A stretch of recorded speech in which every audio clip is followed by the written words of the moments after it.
So today I am going to talk about the first three books in Knausgaard's Morning Star series, which I thought was a trilogy, but it's not. There's more books, apparently.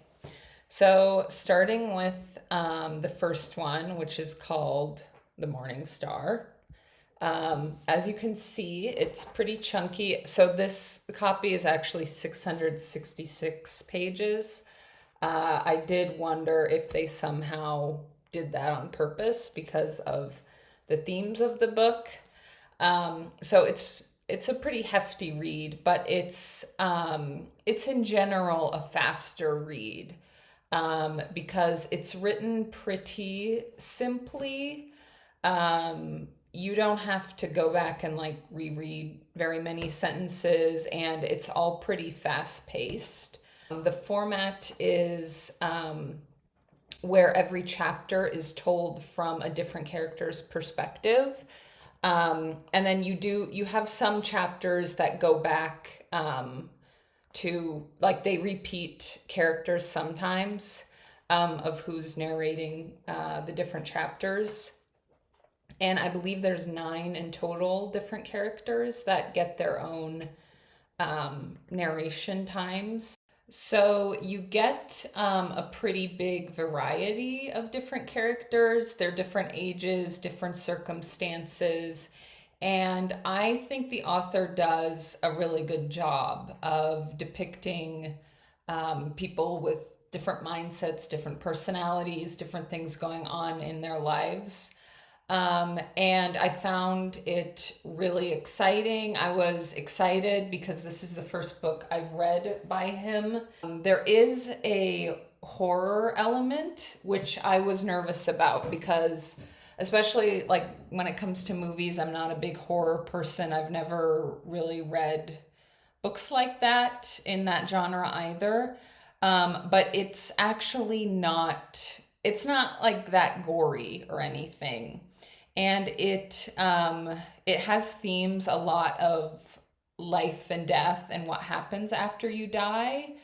And there are some murders which you get just from reading the back, that there's a ritual murder discovered in the forest.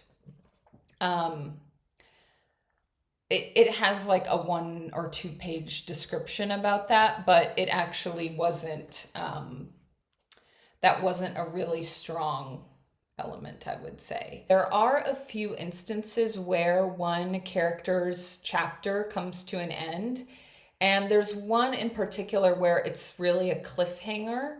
But even if it's not an explicit cliffhanger, I still had the feeling that I wanted to stay with that character. I wanted to know more about what happened to them specifically, but instead it switches to someone else, which I think is relevant for what I'm going to say about the second book, which is called The Wolves of Eternity.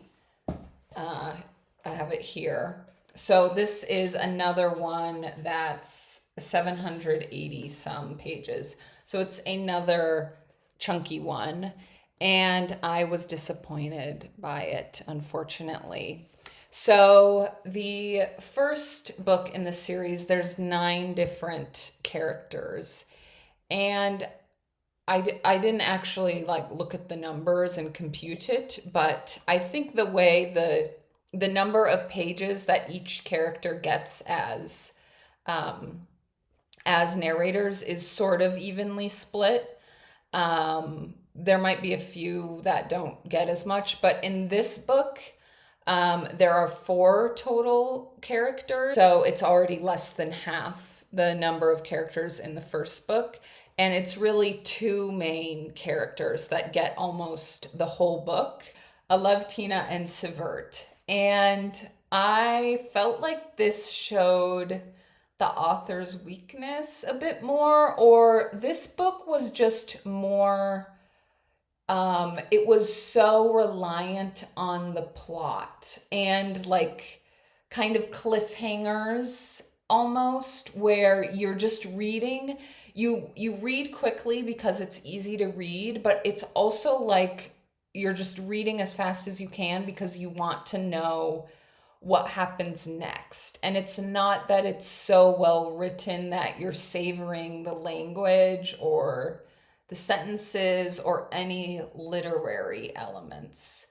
And I think it just was clearer in this book because you're limited to four characters and it's really only two, and it does get a bit stagnant.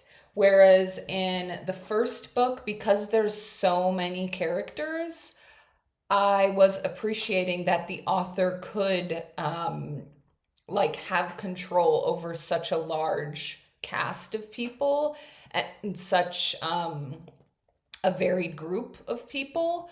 Whereas in this one, especially like Sivert, so almost the first half of the book, I think the first like 400 pages is all him, like all told from his perspective and about his life. I kind of got his deal like within the first 50 pages. And we weren't like learning anything about his personality or any like insight into human nature or like interesting exploration of any themes. I feel like I wasn't really getting that past kind of the introduction of Sivert, of that character.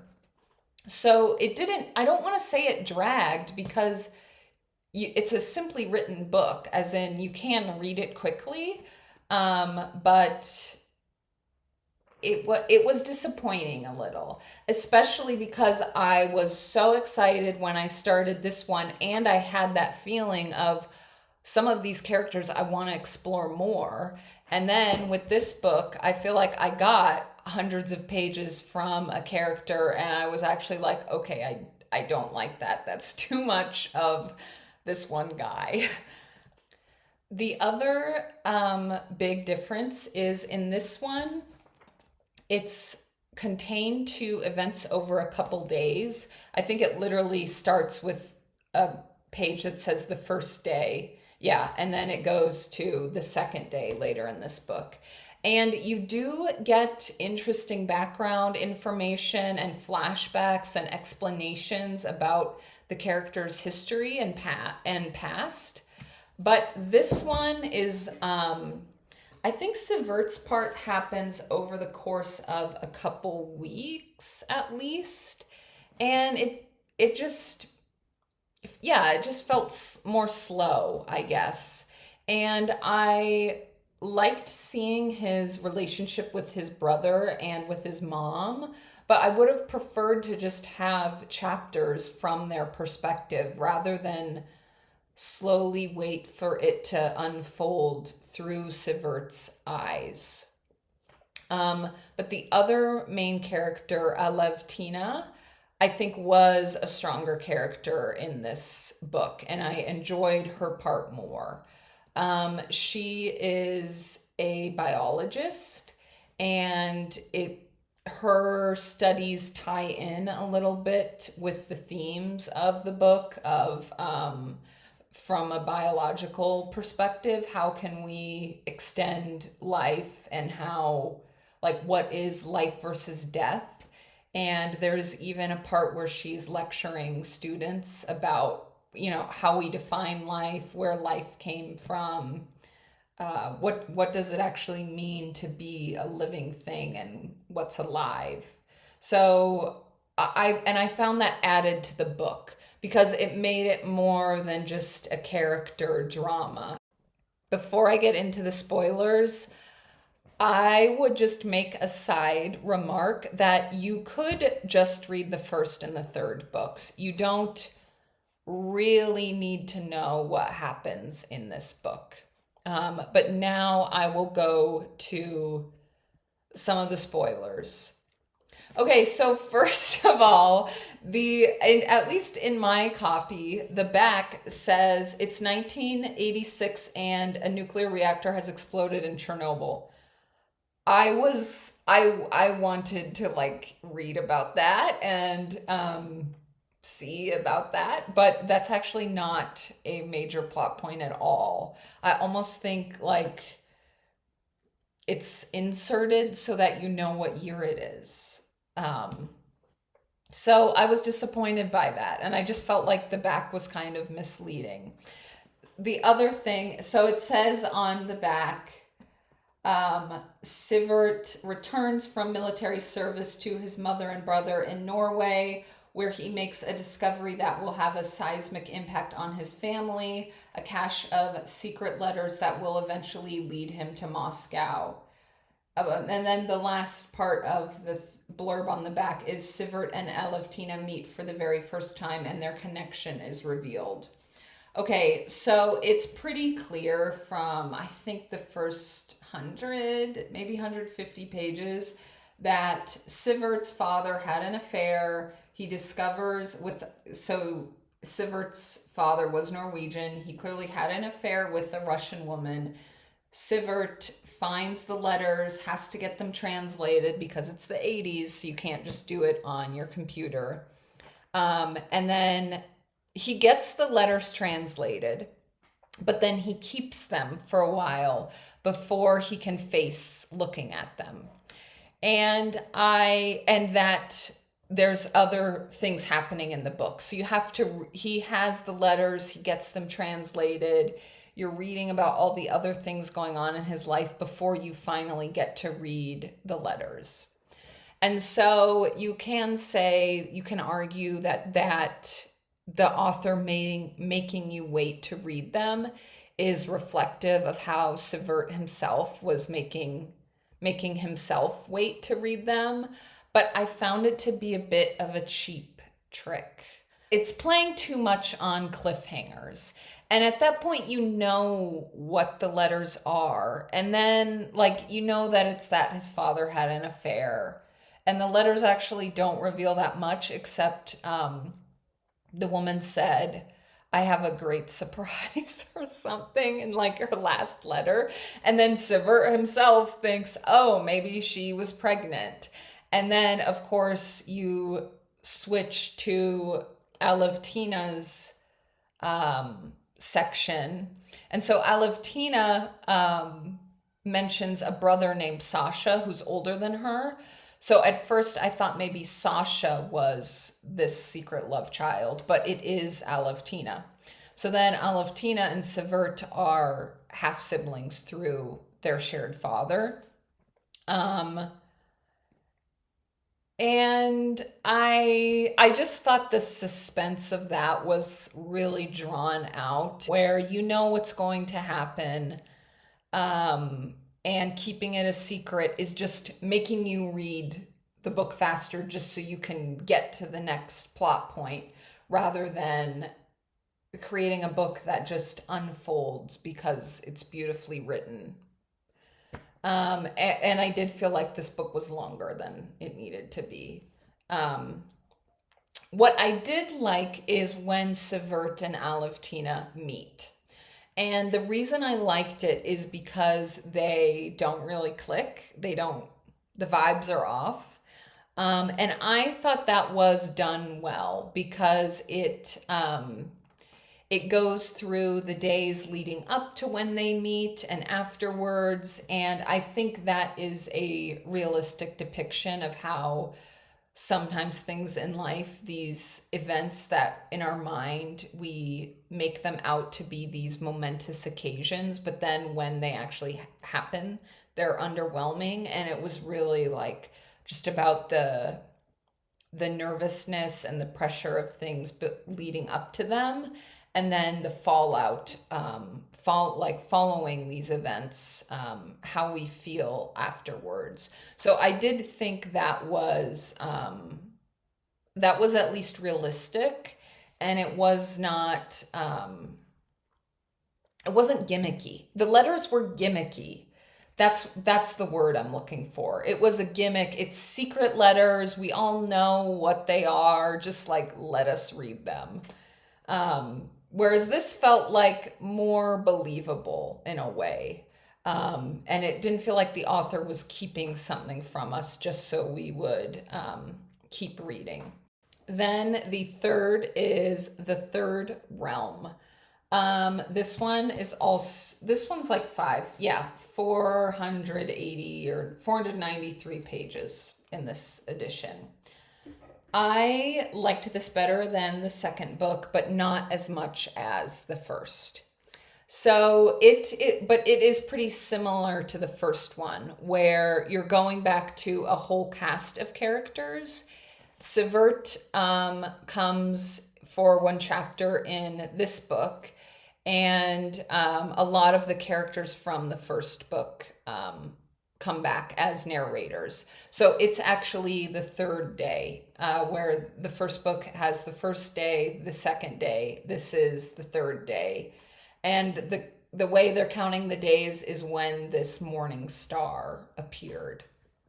We have this characters we've already been introduced to, plus a couple new ones, at least ones that are new to us as narrators. And we're also slowly building the interconnections between all the different characters. So, of course, I always ask myself, would I reread these books? And I think in this case, the answer is I would only reread the first one. Except it would be kind of nice to go back and reread the whole series, knowing the interconnections from the beginning.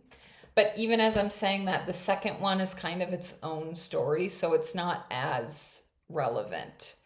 Like I mentioned, I thought this was a trilogy, but it's not, apparently, because in my copy of The Third Realm, they advertise the fourth book, which is called The School of Night, and it says it takes place in London in 1985.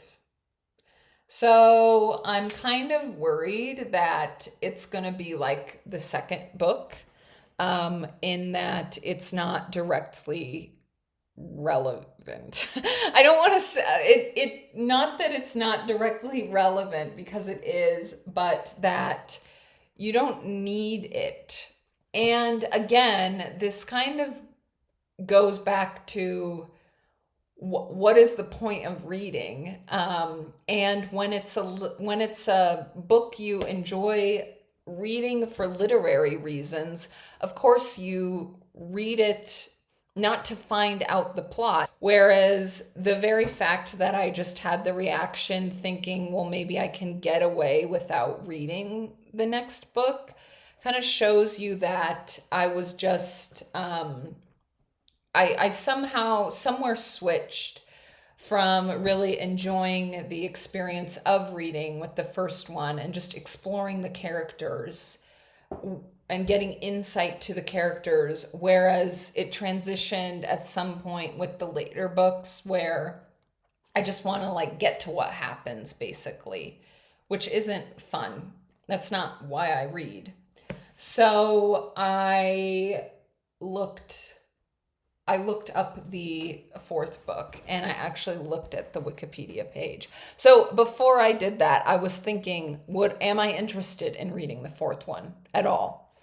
And my feeling was it would be a good airport or, airplane trip book. It's going to be long, I'm guessing. It's going to be simple to read. It's going to be entertaining, and it's not going to be bad. It's like pop music, even if it's not that deep. But there's a bit of an edge to this series because it deals with life and death. I read what the outline of the plot is, and apparently it's told only from the perspective of one character. And I didn't like that in The Wolves of Eternity, it's so limited, where to only two main narrators. And in The Morning Star and The Third Realm, I really like how it jumps between different characters' perspectives. So based on that alone, I'm already thinking, I don't know.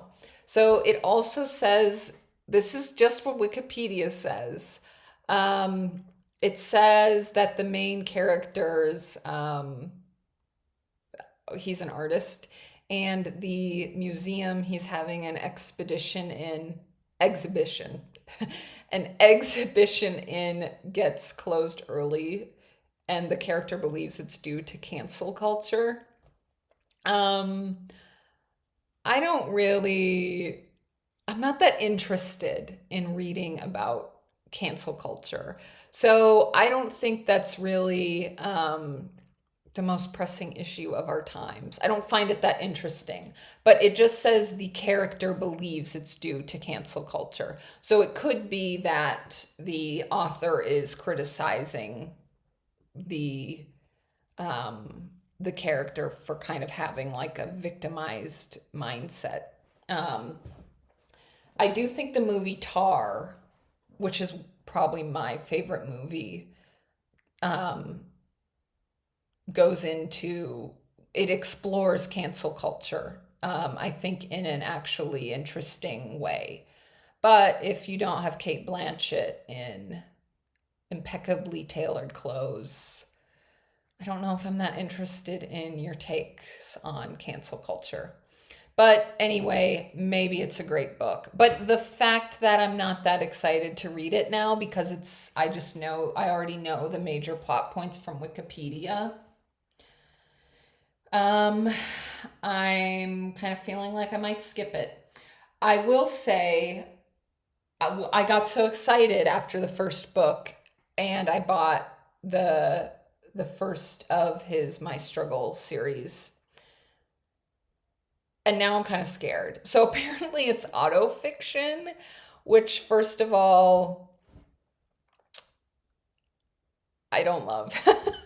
I don't think I like that. I will again mention Rachel Cusk. I don't know if her outline, well, I don't know about outline, but she definitely has other books that are that are autofiction, like The Last Supper. I think it's called The Last Supper. Yeah, I have it on my bookshelf. The Last Supper is about her family vacation, her family's time in Italy. That's actually not really my favorite book of hers, though, like by far. So, and she also has a book called A Life's Work that's about becoming a mother. That one I thought was really interesting to read. So I'm not totally against autofiction. That's my point in that digression. Um, but I'm kind of wondering now. I'm also I have to say, I feel a bit like, is he kind of like just stretching things out?